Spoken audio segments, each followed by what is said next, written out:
La sécurité, c'est l'assurance vie des conducteurs de deux roues motorisés.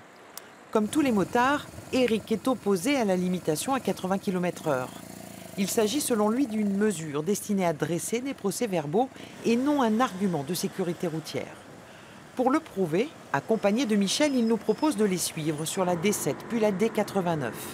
Quelques kilomètres suffisent pour constater des défauts à répétition. Reprise de goudron façon patchwork, serpentin de bitume pour masquer des fissures, gravillon pour combler à la hâte un trou en formation. Les kilomètres défilent, les sources de chute se multiplient.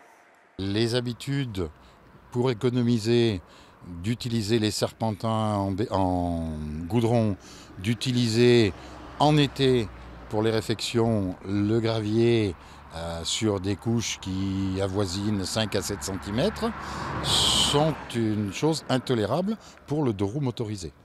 Autre source de danger, les glissières de sécurité. Elles stoppent les voitures en cas de sortie de route. En revanche, elles blessent parfois mortellement les motards en cas de chute.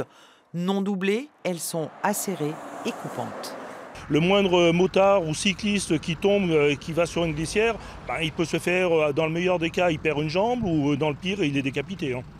Benoît Hiron est spécialisé dans la sécurité des déplacements. Il évalue les aménagements publics et leur efficacité. Sa vision diffère de celle des motards. Ce n'est pas l'infrastructure seule qui est un problème.